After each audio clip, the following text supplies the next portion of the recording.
नमस्कार। आकाशवाणी जयपुर अजमेर से प्रस्तुत हैं प्रादेशिक समाचार।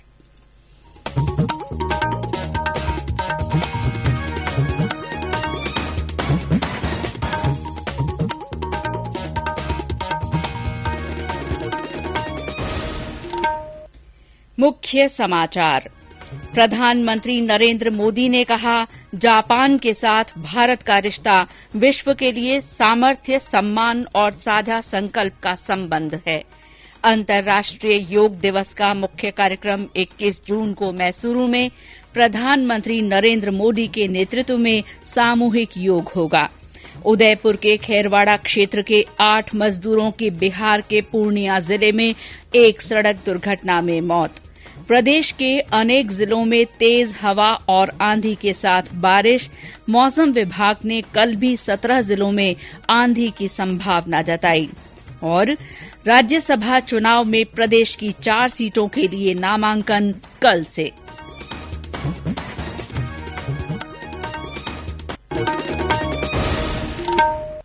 समाचारों के साथ मैं शीला चावला। और अब समाचार विस्तार से।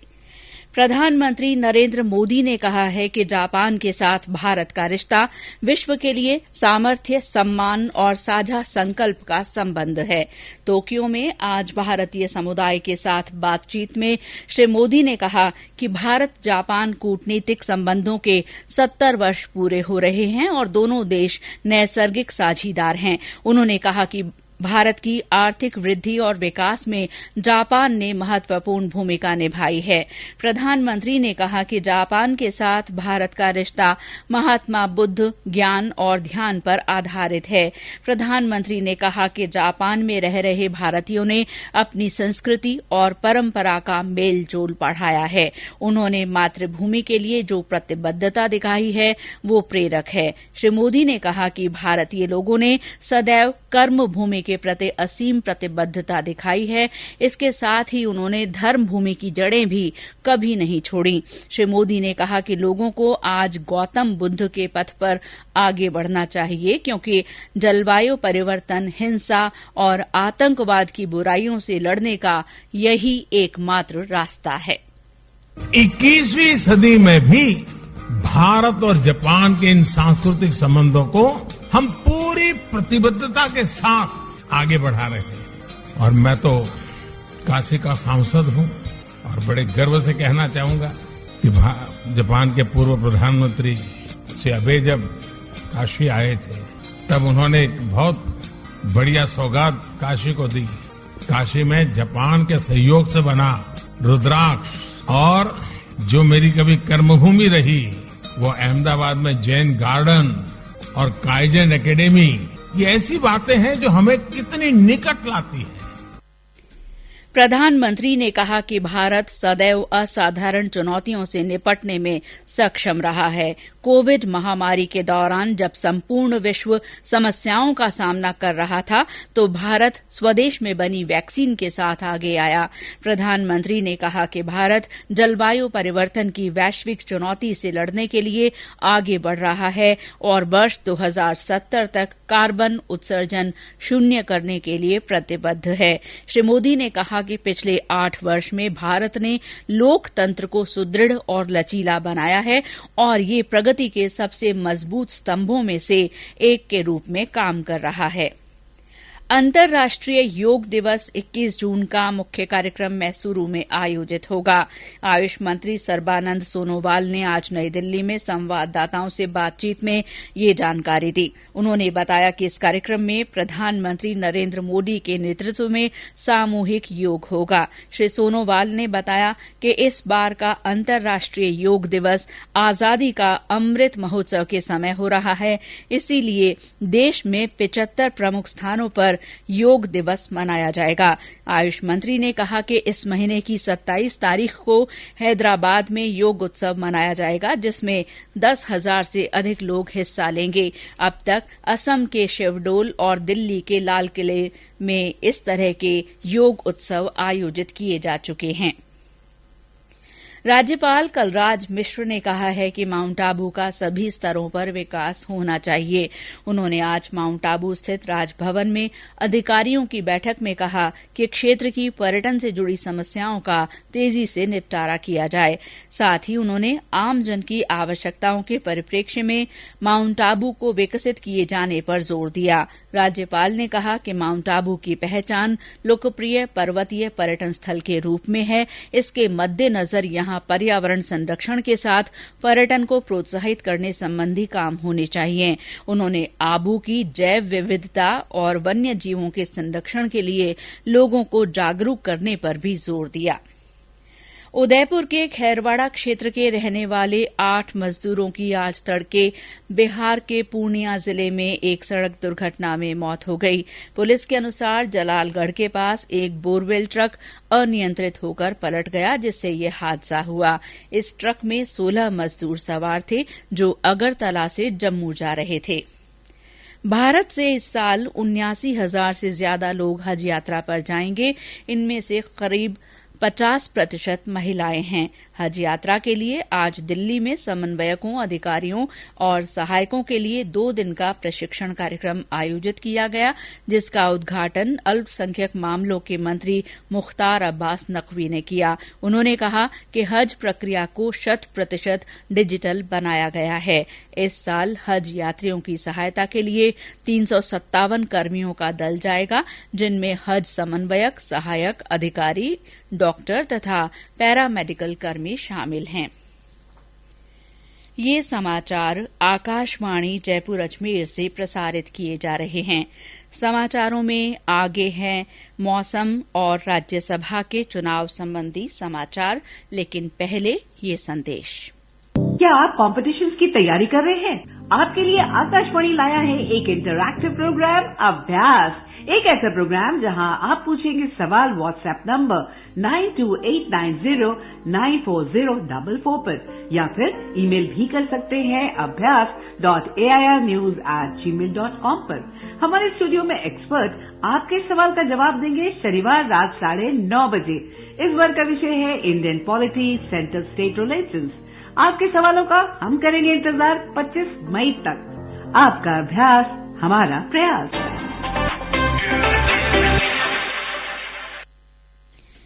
समाचारों में आपका फिर स्वागत है। प्रदेश के कई जिलों में आज मौसम में आए बदलाव से आंधी चलने और बारिश होने के समाचार हैं। राज्य के पूर्वी हिस्से और आसपास के जिलों में कई जगह तेज हवा के साथ हल्की से मध्यम बारिश हुई। राजधानी जयपुर में आज सुबह आंधी चली और बाद में बूंदाबांदी हुई। श्रीगंगानगर में अंधड़ के साथ बरसात हुई। इस दौरान दौसा जिले के मानपुर और नांगल राजावतान सहित आसपास के गांवों में तेज अंधड़ के बाद बारिश के साथ ओले भी गिरे। धौलपुर में तेज हवा के साथ बौछारें पड़ी। करौली और भरतपुर में तेज अंधड़ के बाद हल्की से मध्यम बारिश हुई। जालौर, बीकानेर, सवाई माधोपुर और बारां जिले में भी सुबह से तेज हवाएं चल रही हैं। इस बीच तापमान में गिरावट होने से आम जन को गर्मी से राहत मिली है। वहीं दिल्ली और जयपुर में मौसम खराब होने से हवाई यातायात प्रभावित हुआ। दिल्ली एयरपोर्ट पर उतरने वाली 15 उड़ानों को जयपुर डायवर्ट किया गया। इनमें 5 अंतर्राष्ट्रीय उड़ानें थीं। आज कई वर्षों बाद जयपुर एयरपोर्ट पर 4 बड़े वायुयान भी उतरे। इनमें इजराइल, इथियोपिया, कनाडा और टोरंटो की उड़ान शामिल हैं। इसके अलावा एक घरेलू उड़ान भी दिल्ली से जयपुर एयरपोर्ट पर डायवर्ट की गई। इन सभी उड़ानों को मौसम ठीक होने के बाद दिल्ली रवाना किया गया। इसके अलावा जयपुर से दिल्ली के लिए जाने वाली 4 उड़ानों को आज रद्द किया गया। मौसम विभाग के मुताबिक आगामी 24 घंटों में अलवर, भरतपुर, धौलपुर, करौली, बूंदी, बारां, चित्तौड़गढ़, जयपुर, दौसा, सवाई माधोपुर, टोंक, झुंझुनू, झालावाड़, सीकर, चूरू, श्रीगंगानगर और हनुमानगढ़ तथा आसपास के इलाकों में बादल गरजने और आंधी चलने की संभावना है। विभाग ने इस दौरान कहीं कहीं बिजली गिरने की चेतावनी दी है।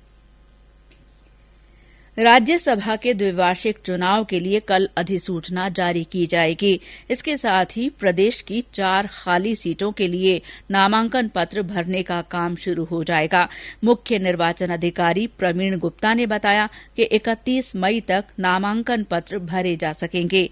शनिवार 28 मई और रविवार 29 मई को सरकारी अवकाश के कारण नामांकन पत्र नहीं भरे जा सकेंगे। नामांकन पत्रों की जांच 1 जून को होगी और इच्छुक उम्मीदवार 3 जून तक नाम वापस ले सकेंगे। आवश्यक होने पर मतदान 10 जून को करवाया जाएगा। वोट 9 बजे से शाम 4 बजे तक डाले जा सकेंगे। मतगणना उसी दिन शाम 5 बजे से होगी और परिणाम घोषित कर दिए जाएंगे। मुख्य सचिव उषा शर्मा ने विभिन्न भर्तियों से संबंधित विभागों के अधिकारियों को निर्देश दिए हैं कि बजट में घोषित भर्तियों की प्रक्रिया समयबद्ध तरीके से पूरी की जाए। श्रीमती शर्मा आज जयपुर में वीडियो कॉन्फ्रेंस के जरिए विभिन्न विभागों में लंबित भर्ती संबंधी घोषणाओं के बारे में आयोजित समीक्षा बैठक को संबोधित कर रही थी। उन्होंने कहा कि राज्य सरकार की मंशा है कि प्रदेश में ज्यादा से ज्यादा युवाओं को रोजगार मिले और भर्तियों की प्रक्रिया किसी भी स्तर पर लंबित नहीं रहे।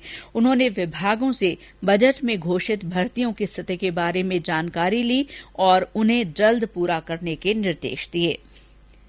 प्रधानमंत्री नरेंद्र मोदी आगामी रविवार को आकाशवाणी के मन की बात कार्यक्रम में अपने विचार साझा करेंगे। इस कार्यक्रम में शामिल करने के लिए श्रोता अपने सुझाव नमो ऐप और माई जीओवी ओपन फोरम पर भेज सकते हैं। टोल फ्री नंबर 1800-117800 पर भी सुझाव रिकॉर्ड कराए जा सकते हैं। फोन लाइन 26 मई तक खुली रहेंगी। इसके अलावा फोन नंबर 1922 पर मिस्ड कॉल देकर वहां से प्राप्त एसएमएस के जरिए मिले लिंक से भी सीधे प्रधानमंत्री को सुझाव भेजे जा सकते हैं। भारतीय मानक ब्यूरो की ओर से आज जयपुर में उत्पाद और प्रबंधन प्रणाली प्रमाणन योजनाओं विषय पर जागरूकता संगोष्ठी आयोजित की गई। कार्यक्रम में भारतीय मानक ब्यूरो द्वारा उत्पाद प्रमाणन योजनाओं और आईएसआई मार्क के लाइसेंस से जुड़ी विभिन्न जानकारी दी गई। ब्यूरो की राजस्थान प्रमुख कनिका कालिया ने ब्यूरो द्वारा लाइसेंस प्रक्रिया को उद्योग के अनुकूल और सरल बनाने के लिए किए जा रहे प्रयासों की जानकारी दी।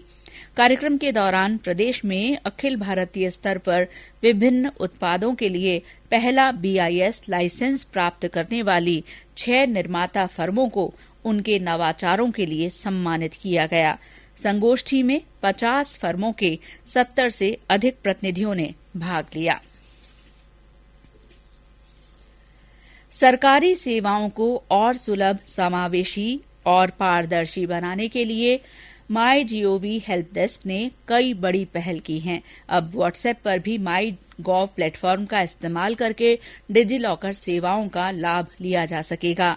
इनमें जरूरी दस्तावेज, पैन कार्ड, ड्राइविंग लाइसेंस, वाहन पंजीकरण और अन्य दस्तावेज व्हाट्सएप के जरिए आसानी से डाउनलोड हो सकेंगे।